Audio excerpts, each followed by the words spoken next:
नहीं है। रामायण पर्याप्त न पढ़ना, अब सांचे में ढलना होगा, और चलो राम के पद चिन्हों पर अब इतिहास बदलना होगा। क्यों मेरे भाइयों बहनों हर साल रावण को जलाते हो? जलाते हैं कि नहीं? विजयादशमी यहाँ मनाई जाती है कि नहीं मनाई जाती? मनाते हैं ना। रावण का पुतला जलाते हैं ना। क्यों जलाते हैं जरा बताइए? एक बार जल गया तो दूसरी बार क्यों जलाते हैं? जिंदा हो जाता है क्या? जब जिएगा दोबारा फिर तभी तो जलाते हैं।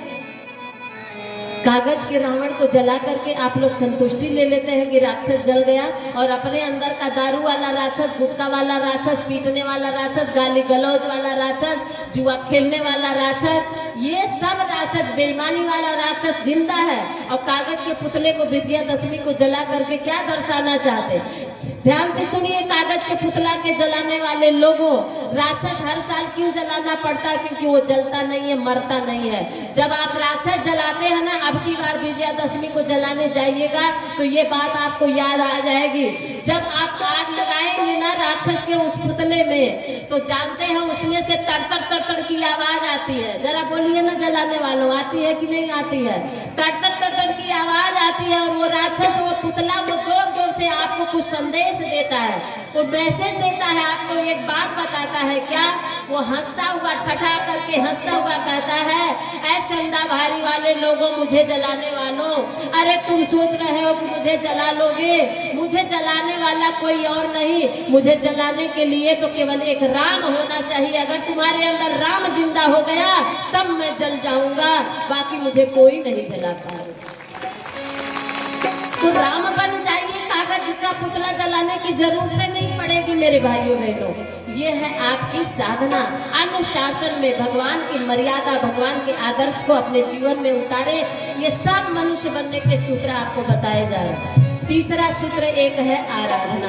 अब बस यही अंतिम सूत्र है, इसके बाद हम आगे बढ़ते हैं। एक सूत्र कौन सा है? आराधना। आराधना क्या है?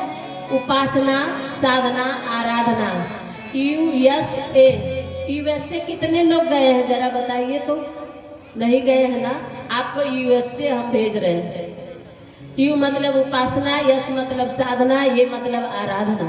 और तीनों सूत्र अगर आ गया तो अमेरिका हो चाहे इंग्लैंड हो, दुनिया के धरती के किसी कोने का कोई भी आनंद आपसे छूटेगा नहीं। आप दुनिया का हर कोने का आनंद प्राप्त कर लेंगे अगर ये तीन USA अगर आप प्राप्त कर लिए तो।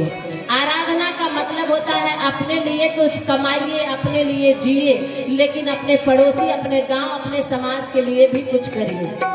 केवल अपने लिए कमा लेना, खा लेना बहुत बड़ी बहादुरी नहीं है। आपके दरवाजे पे BMW खड़ी है, 4 व्हीलर खड़ी है, 4 गाड़ियां आपके दरवाजे पर खड़ी हैं, आप बहुत बड़े आदमी हो, ये कोई मायने नहीं रखता। अगर आपकी गाड़ी आपके पड़ोस में कोई बीमार पड़ गया, 12 बजे रात को उसको आवश्यकता पड़ गई, और आपकी गाड़ी, आपका ड्राइवर और आप खुद उस गाड़ी में बिठा करके उस बीमार को हॉस्पिटल अगर नहीं पहुंचा दिए, उसका इलाज नहीं करवा दिए, तो ये 4 आपके पास खड़ी गाड़ियां का कोई मतलब नहीं है। इसलिए परोपकार के साथ आपका जीवन हो। परोपकार शून्य से अधिक मनुष्य जीवन है। जीवन में आपका परोपकार नहीं है, जीवन में भलाई करने का विचार नहीं है, तो आपका जीवन धिक्कार है। सुभाष तानी भंडागार में कहा गया। आराधना का मतलब है लोक साधन, लोक कल्याण करना। अपने लिए जब खाने बैठते हैं तो एक बार सोच लीजिए, कहीं हमारे पड़ोसी का बच्चा भूखा तो नहीं न है, उसको भी एक रोटी इसमें से दे दें। कहीं जब स्टोन वाली साड़ी बहनों खरीदती हो तो कोई गरीब बहन है तो उसके बारे में सोच लीजिए कि हम तो 1000 की खरीद रहे हैं, उसके पास तो 500 की नहीं है, लाओ हम 500 की पहने, 500 की उसको भी पहना दे। ये आपका 12,000 की साड़ी हो जाएगी जब आप किसी गरीब को भी समझ करके उसको अपनी 10 साड़ियां ठूस करके अलमारी में रखी हो। अरे बेचारी कोई गरीब है, उसमें से 2 निकाल करके दे दो ना, उसके पास भी 2 साड़ी हो जाए। ये होती है आराधना। भाई लोग हमारे अपने गुटखा पान कसैली में जितना फूंक देते हैं, किसी गरीब घर का बच्चा अगर पढ़ने में अच्छा है और किताब कापी की व्यवस्था नहीं है, आप उसको पढ़ा दीजिए, ट्यूशन पढ़ा दीजिए, किताब खरीद कर दे दीजिए। ये हो गई आराधना, अर्थात लोक कल्याण करना। ये 3 सूत्र आपके जीवन में आ गए तो आइए आप एक अच्छा इंसान, एक महान इंसान बन जाएंगे। ये आपका जन्म जो है ना, ये हीरा है मेरे भाइयों बहनों, हीरा। और हीरा को कोयला बना करके आप सब रख दिए हैं। इन 3 सूत्रों को हटा करके जीवन से इन 3 सूत्रों को उतारिए, आपका हीरा चमक जाएगा। ये जन्म हीरा जो तुझको मिला है, ये गंवाने के काबिल है। केवल खा के कमा के बच्चे पैदा करके इनसे उनसे झगड़ा करके गुटखा पान खा के मुर्गा मुर्गी खा के मर जाना, इसी के लिए आए हो क्या? अगर इसके लिए आए हो तो इतना बड़ा नुकसान आपके इस मनुष्य जीवन का होगा जो कभी भरपाई नहीं हो पाएगी। बताने के लायक नहीं हो रह जाएंगे आप, सुनने के लायक नहीं रह जाएंगे। तेरा इतना बुरा ये जन्म हीरा जो तुझको मिला है, ये गंवाने के काबिल नहीं है।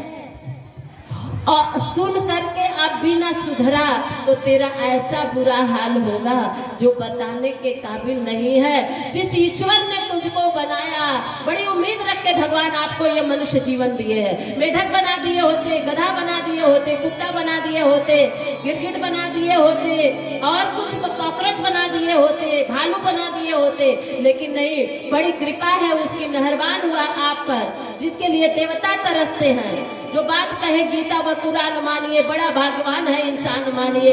ये पाने को शरीर तरसते हैं देवता, वो आपको मिला है तो एहसान मानिए।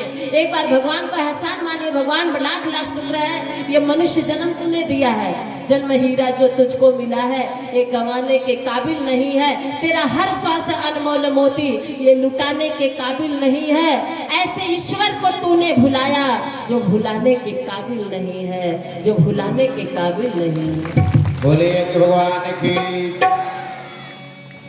जन्म हीरा तुझे जो मिला है, जन्म हीरा तुझे जो मिला है, वो गंवाने के काबिल नहीं है, नहीं है, वो काबिल नहीं है। जन्म हीरा जो तुझे मिला है, जन्म